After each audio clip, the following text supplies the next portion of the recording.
to MC Matrimony. This show was for diverse trends in weddings for brides and vendors. Today we're at the South Asian Bridal Exhibit in Herndon, Virginia, to show this exhibit that caters to brides from India, Pakistan, Sri Lanka, and Nepal, just to name a few countries. So let's go inside to the exhibit floor and take a look at what we can find.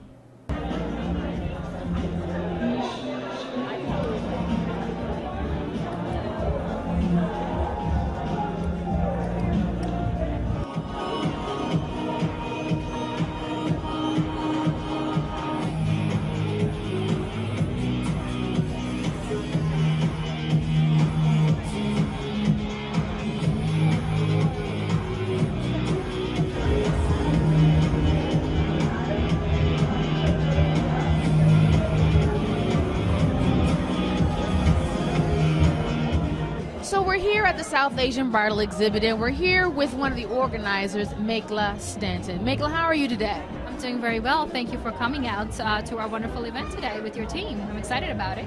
Absolutely. Now tell us about why you decided to start an exhibit such as this in Virginia. Sure. We started this exhibit about 3 years ago, and primarily the reason were two. First was a lot of the South Asian brides are looking into event management and even consulting, so really wanted to pull in vendors together that understand that concept. And the second reason was to really bring in qualified vendors in so they can showcase their product and their services to the brides, whether they of the South Asian ethnicity or vendors that are trying to get into the South Asian wedding industry.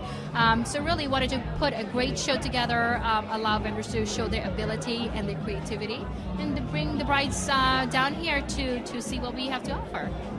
So when we're talking South Asian, tell us about the range as far as, the cultural aspects and the countries involved there. Sure. When we say South Asian, we're talking about communities from India, Pakistan, Nepal, Sri Lanka, Bangladesh, Afghanistan, and I don't think I'm forgetting any other countries, but for the majority of the part, and the most part, these are the countries we're talking about for the brides to come in, not just the brides, but also the families to come in. The other thing that we have noticed is, in addition to the brides, we also have clientele that comes in that are putting together a formal event, whether it's a birthday party, whether it's an anniversary. So we just get a lot of different ranges for a lot of different ethnicities to come out and take a look. So tell me about the role. It's usually at a traditional bridal show. It's the bride making all the decisions. But tell us why it's so different in these communities where the family plays a huge role in the decision-making process. Right. And you're absolutely right. When you talk about weddings in ethnic culture, it's not a wedding. What it is, it's a family affair. It's really an opportunity for a family to give away their daughter in a big shebang that they can the best way possible, and letting the community know. So if you compare that to the American culture, it would be most like a for the Hispanic community, it would be like a quinceañera sort of aspect, and for the American community, it would be the ballroom, cotillion kind of aspect. And it's family event. It's not about necessarily the bride and the groom, it's about the family, inviting their guests, letting their guests and the family relatives know, thank you so much for supporting the family all these years, come to a daughter's wedding, come to a son's wedding. And also it's very important to understand that the decision making is really done by the parents, which is usually the father of the bride, as he's the one usually cutting the check out. But what we are seeing also are changing trends. The modern brides are also a big, huge decision-making factor before a vendor is selected for her wedding as well. So just touch on that also really quickly. I mean, you talk about the fusion bride, you talk about traditional aspects and traditions in a wedding, but there's also the modern or the fusion bride. Touch on that. Sure. I'll try to make it as less complicated as possible. So when I say fusion bride, what I mean is a bride of a different ethnicity marrying into the South Asian culture. That would be a fusion bride. Modern Desi bride. Desi is just like a terminology that South Asian use for us. So for instance, if saying we're Caucasian or African American, we would use the word Desi. So the modern Desi brides are the ones that are either born and raised here or in corporate America. Their thinking is very more westernized. It's not traditional as well. sometimes the fusion bride is also used by some vendors that is also applicable towards modern Desi brides as well. So it really depends on the terminology and how you're putting it together in what content or context. I'm sorry. Well, tell me a little bit about why you wanted to get into like invitation design and the paper goods. Well, when I was getting married, I felt very frustrated with the options that were out there for invitations, so I decided to form my own company so that I could fill a void in the market. And so what are the brides looking for now? Like, what are the new trends in invitations? Brides like customization. They like to be able to mix and match and create the invitation that they envision, so they like the ability to customize. They also like scrolls, and they're very, very into presentation when it comes to an invitation. So things that present all of their different events nice and neat in the package. So show us the one you have in your hands right here. This is one of my more popular designs. As you can see, it has a beautiful presentation with a pocket on the inside to add additional events or your response card or things like that. Customizable, and it can be done in lots of colors. And then what is so amazing is show us the scroll design that you have here. These are really fun. People are really interested in. They roll out like this. They're very fun and exciting. They come in nice packages like this one here. You can put the scroll in the box and have your additional information here. A lot of fun, a very elegant display for your wedding. Wonderful. And so when a bride comes to you, what is the appointment like once they make an appointment with you? I try to understand a little bit about what they have in mind for their wedding, the different colors that they're trying to use. If they have a budget in mind, I try to get a sense for the budget, and then I work with them to create the package that they need to fit their wedding needs. Wonderful. Thank you so much. Thanks a lot. Well, tell us about, catering to the South Asian bridal community here in Northern Virginia.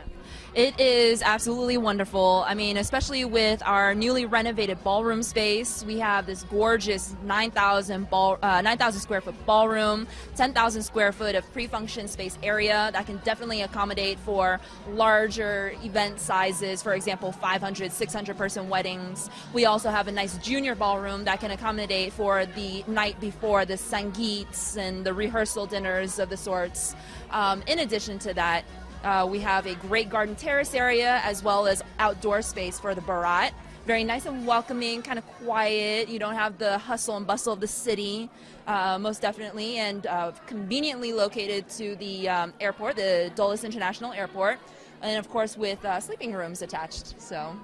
Now tell us about, again, because when you talk of South Asian wedding, you're talking about a slew of events. That's why you're emphasizing event space. Tell us about, there's the henna night, and tell us about the barat. Tell us about those.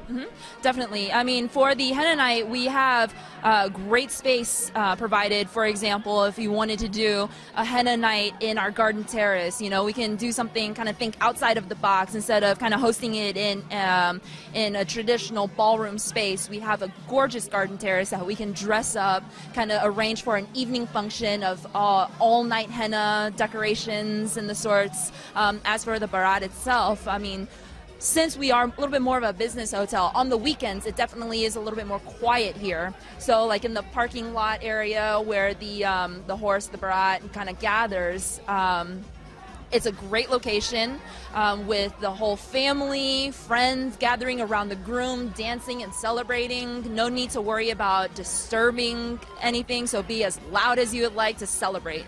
So. Wonderful, Jen. Thank you so much. Absolutely. Thank you. Tell me when you founded this company. Yeah, in my late 20s, I started this company as a wedding and party store. Yeah, then slowly it turned into the weddings only and events, decor and flowers. And how long have you been doing weddings and the flowers? Like it's more than 27 years, I guess. That is so wonderful. So Sashi, tell me how the company has grown from when your mother started it to when you came on. Oh my God, it's grown immensely. We started off as basically a boutique decor company, and we're now doing up to 150 events a year. Everything that we do is custom. We can do anything from Muslim, Jewish, Hindu, Christian weddings. It really is a wide range.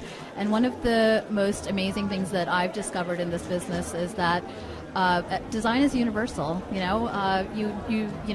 what we call the decor based on what culture the person comes in, and of course my favorite, the fusion weddings.